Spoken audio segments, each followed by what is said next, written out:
Makanya kan kalau sampai Rahel tidak tidak diproses secara hukum yang baik dan benar, apalagi ini sudah 2 kali ya, berarti pemerintahan Indonesia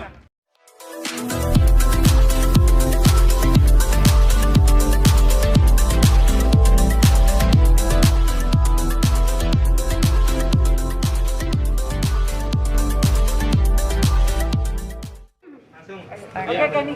iya. Apa? Jadi mau minta komentarnya nih tentang Rahel Fenya yang bebas dari karantina sendiri, seperti apa sih yang keluar? Yang keluar dari karantina Rahel Fenya ya. Iya. Sebetulnya kan itu tidak boleh dilakukan gitu kan. Dengan dia bisa masuk ke Wisma Atlet aja itu sebenarnya udah salah. Karena Wisma Atlet itu diperuntukkan untuk TKW, pelajar dan pekerja yang ditugaskan sama kantornya lalu bisa karantina di Wisma Atlet. Sebetulnya itu aja udah salah. Gitu. Kalau ada teman-teman selebritinya yang bilang iya kita bisa di Wisma Atlet, itu salah besar. Karena kenapa gue bisa bilang begitu, karena gue pernah merasakan saat gue pulang dari Turki dan harus karantina dan gue memilih Wisma Atlet dan itu tidak dibolehkan, dan gue dikasih 4 nama hotel yang lumayan harganya, tapi daripada gue ribut-ribut di situ karena gue juga capek, jadi gue mengiyakan salah satu hotel itu gitu.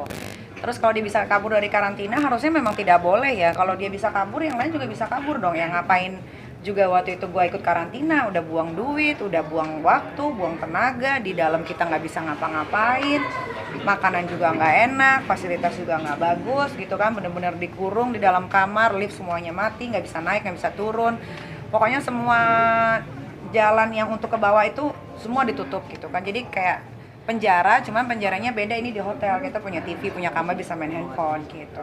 Kalau RP-nya bisa kayak begitu berarti banyak yang ngebantu nih, karena prosesnya untuk keluar dari bandara aja nih step by stepnya banyak gitu. Kalau nggak salah ada 4 step gitu kan, berarti kan yang ngebantu bukan 1 atau 2 orang nih gitu kan gitu. Dan yang ngebantu pasti bukan orang biasa, karena kalau orang biasa nggak mungkin bisa lolos sampai 2 kali.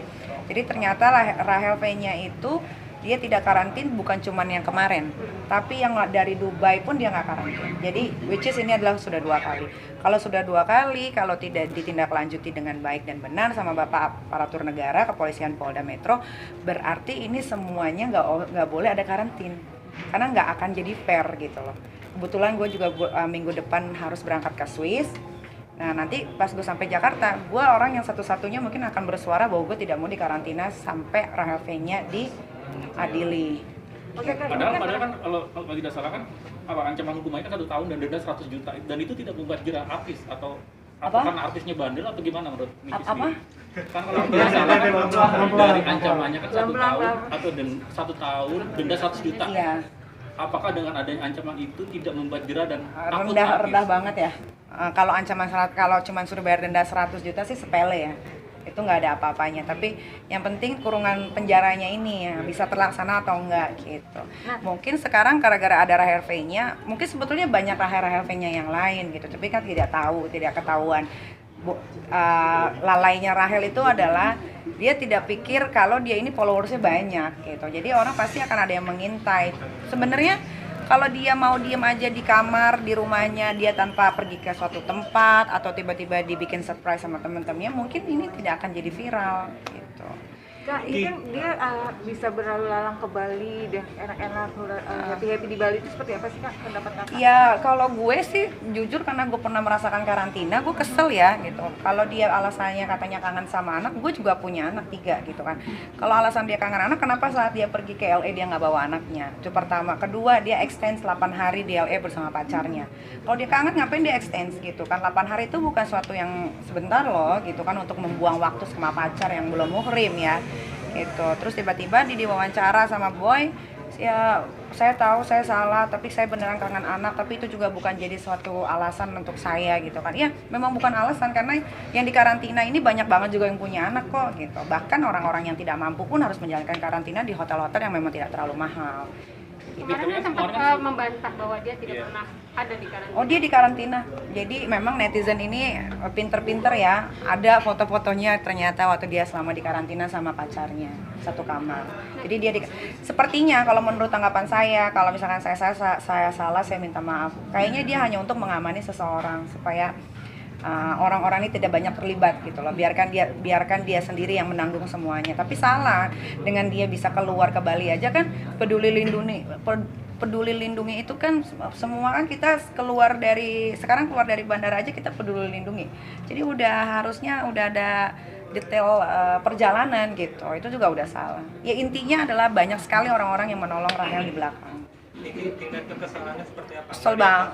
Kesel banget tahu gitu kan, gue nggak usah karantina dong gitu. Gue karantina mahal loh, dan itu gue buka 3 kamar gitu. Jadi 47 juta 1 kamar, gue buka 3 kamar, saat itu bertujuh. Dibandingkan dengan Rahel yang bisa enak. Dan dia enak loh, dia dari Erigo juga dia kan dikasih uang untuk karantina, terus dia pergi ke Bali dengan uang endorse. Jadi sebenarnya untungnya banyak banget nih Rahel gitu. Makanya kan kalau sampai Rahel tidak tidak diproses secara hukum yang baik dan benar, apalagi ini sudah 2 kali ya, berarti pemerintahan Indonesia memang cuma bisa dimain-mainin aja sama masyarakatnya. Untuk apa ada peraturan? Ini kan ini banget ya, berbeda banget sama Niki dulu ketika di karantina itu sampai Iya, beda. Yang nggak bisa makanannya yang Iya, beda banget. Maksudnya gini, gue terkenal dengan huru-haranya. Kalian tahu semua ya, gue tuh orangnya nggak takutan gitu kan. Tapi ketika gue karantina, tuh gue mikir kalau gue kabur ada yang lihat gitu kan. Wah, itu rame banget. Pasti gue bisa 7 hari 7 malam berita tentang gue doang isinya. Belum lagi bulian dari masyarakat Indonesia. Belum lagi nanti aparat ini, aparat itu datang, yang ada gue dijemput lagi gitu kan. Tapi ini jauh berbeda ketika Rahel V-nya yang sekarang sudah viral, tapi belum ada tindakan atau pergerakan dari bapak-bapak yang mengatur segala macam tentang COVID, tentang karantina ini gitu. Pada kemana? Gue bingung gitu. Coba kalau Rahel V-nya itu gue, yakin gue 100% pasti gue udah dijemput. Itu udah pasti. Itu udah pasti. Kira-kira nanti kedepannya Rahel akan legowo nggak ngomong minta maaf? Dia kan sudah minta maaf kan di sosial medianya juga, dan gue juga bilang kalau cuma minta maaf gampang untuk kepada polisi, buat kepada penjara ya kan. Ya kita bikin salah minta maaf aja, easy kan gitu. Ya, tapi permintaan maaf itu nggak semudah itu gitu. Kalau gue jujur, kalau ditanya maunya Rahel V-nya diapain, gue pengennya dia di penjara. Karena ini 2 kali gitu. Dan kalau sekali masih bisa diomongin lah, berarti dia hilaf. Tapi kan kalau 2 kali kan bukan hilaf. Dan dia melakukan itu secara sesadar-sadarnya, bukan dia lagi mabok atau dia lagi konslet atau gimana, enggak. Oke, Kak Niki, besok Kamis kan Rahel V-nya akan dipanggil oleh Iya. Polda. Seperti apa nih kata? Iya, mudah-mudahan bapak-bapak polisi bisa melihat kasus ini secara benar ya gitu, transparan. Nanti juga harus dikasih tahu bagaimana prosesnya. Karena kasihan banget nih, setelah Rahel V-nya bisa kabur, banyak banget tuh yang DM kayak, ih Mbak Niki, saya TKW loh, saya 2 tahun nggak pulang, ketika saya pulang ke Indonesia uang saya habis untuk bayar hotel gitu. Jadi kasihan gitu. Jadi harus benar-benar selaras lah kita kan, namanya juga kita hidup di Indonesia, ada Pancasilanya, keadaan sosial bagi seluruh rakyat Indonesia. Jadi siapapun itu, mau dia di backup sama siapapun itu, ya itu harus diproses semua. Jangan lupa ya di subscribe dan nyalakan lonceng notifikasinya.